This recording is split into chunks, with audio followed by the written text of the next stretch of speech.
السلام عليكم.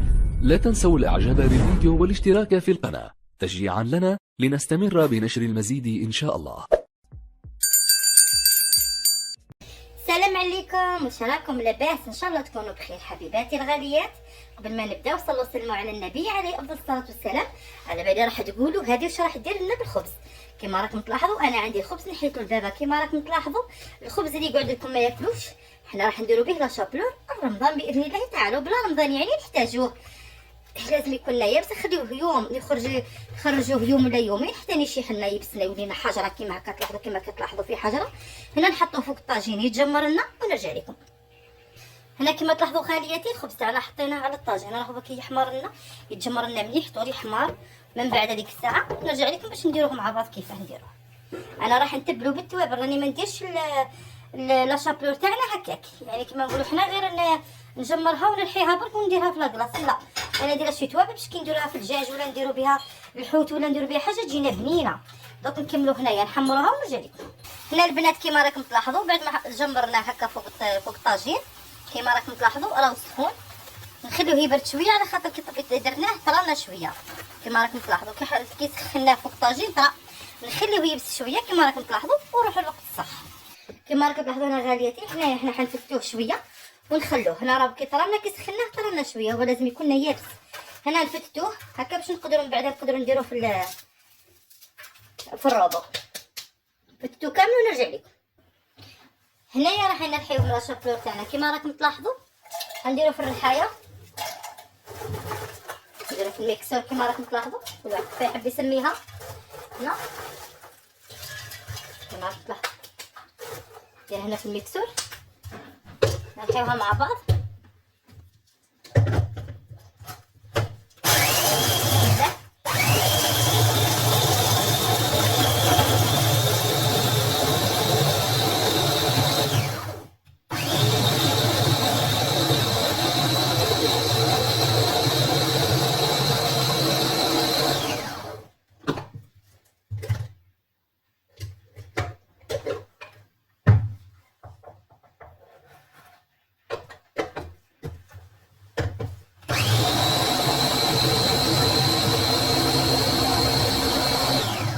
كما راكم تلاحظوا هنا كملنا رحيناها كما راكم تلاحظوا. هنا حطوها هكا في الصحن. هنا نديروا لها التوابل. عندنا فلفل احمر حار حلو عفوا، عندنا فلفل كحل، عندنا كزبر، وعندنا توابل. نحطوهم هنا نخلطوهم كما هكذا كما راكم تلاحظوا نخلطوهم. هنا برك الملح ما نديروش على خاطر الخبز تاعنا مالح.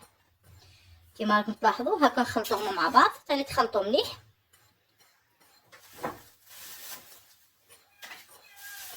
هذا هو لا شابلور تاعنا كما راكم تلاحظوا يجي بنين. كي ديروا في الصدر تاع الدجاج ولا ديروا هكا تحطوه في صدر تاع الدجاج ولا مثلا ديروه مع البيونداشي ولا ديروه مع الحوت ديروه هكا ديروه مع الحوت في بلاصه الفرينه يجي روعه ما شاء الله. كما راكم تلاحظوا مو خشين بزاف ومو رقيق لدرجه انه فرينه مليح كما راكم تلاحظوا. نتمنى يعجبكم، نتمنى تجربوه. ما تنسونيش باللايك وزر الاشتراك غالياتي باش يوصلكم كل جديد. البنات هنا كما راكم تلاحظوا كملنا الحين اللي بقى. هنا زدنا ثاني هذا اللي بقى. هذا التحتاني راكم تشوفوا فيه لون واحد اخر هذا اللي مداوي درنا له التوابل والصباغ الاحمر الاخر. كملوا نخلطوهم هكا في بعض باش يتخلطوا التوابل مع بعض.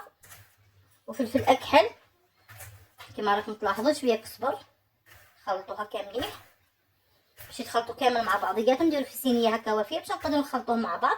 نديروهم في باط ولا في بورتمونجي، نديروهم في الفريغو نستعملوه كما نحتاجو سواء في رمضان ولا بلا رمضان يعني هو استعمال دائم. هكذا كي تكمل لنا الكميه كيما هذه نزيدو نديرو الخبز بنفس الطريقه كيما راكم تلاحظوا غادياتي. هنا ها هو جد معانا كيما راكم تلاحظوا. جربوه البنات، خبوه في الفريجيدير. هذه الوصفه حطوها في عينيكم، جربوه حطوه في الفريغو تحتاجوه في كل وقت وخاصه في رمضان.